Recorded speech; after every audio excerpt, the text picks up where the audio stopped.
like to, Your Honor. Go ahead. Briefly going back to the tape that the election judges have to sign at the end of the night. I was an election judge for the August primary, so I can attest firsthand that, yes, basically that tape only validates the number of ballots issued to voters or people participating in the election, and that matches the same number that the tabulator counted at the end of the night. So it just, the number of pieces of paper, the number of ballots that were issued, make sure that none got lost. That's the only validation at the end of the day. 300 people came in, 300 ballots were handed out, machine counted 300 ballots. That's it. You get no race results on any of it. So in the wording of that tape, though, those election judges are signing to validate the results of the tabulation machine. Now, again,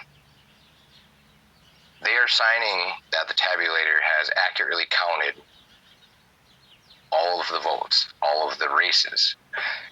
Nobody can verify that because the machine only confirms on that piece of paper how many ballots went out, how many ballots came in, not the number of individual votes cast per race. So election judges are signing that tape, validating that that count is true and the data in that machine is accurate. They have no way to verify that each ballot was counted as cast, or as intended to be cast by that machine.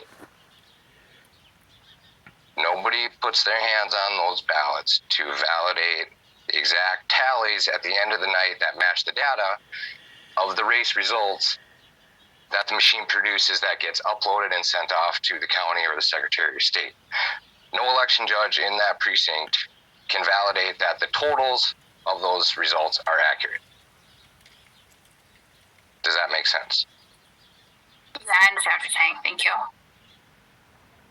Okay, so from there, this is the whole reason why we have come to this point and brought this forward, is that the residents of this state for 2 years have been denied access to just verify even just one county. Every step of the way, multiple residents across the state have gone through different avenues to try to just verify an election in one of their counties. I was on the forefront of seeking the audit of Crow Wing County. We were denied by the defendant in this case. Everywhere along the way, voters across this state have been denied access just to verify any sort of election. We're not trying to change the results of an election here. The problem is that people of this state have been denied access to verification. We have been denied more than once by the defendant in this case. There is no transparency as they present it. That is why we have tried to seek this injunction to begin with. Yes, we understand that the election already happened yesterday, but again, the post-election review covers, as the Mr. Hartsham stated, they're using the 4% number. That's 4% of 3.3 million votes cast in the entire state, but yet we sit here as our right to cast a vote in this country under the Constitution and the constitutional republic that we are. Why are we sitting here as rightful owners of our election data? It is ours. It is we the people's. Therefore, all we've asked for is verification and validity. We've been denied every step of the way. Even in Crow Wing County, they went the right process by having that county board introduce that resolution, pass it, because the problem is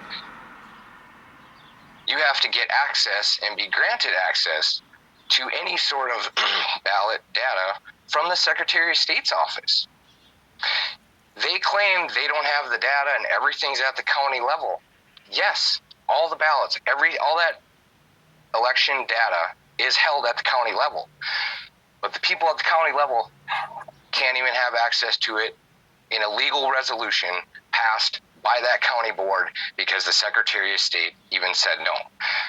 The people and residents in that county were willing to pay for it fully just to validate one county's election to prove that the machines are accurately casting your vote as intended after the fact. There is no way to disprove that until you actually have an audit of a countywide election and compare the end result with what the Secretary of State's office reports or that county reports with the actual hand tallying and the hand counting of that election. They want to hide behind everything's fine and dandy behind the machines, and we're supposed to trust them. They are computers, okay? They are computer systems that can be programmed. They have internal modems. I'm not even saying they can be accessible at this point because we can't prove that is true right now here in Minnesota. But what I'm trying to explain is that as a computer system, it takes a couple lines of code to literally program that machine to pass their certification and public testing of those ballots easily.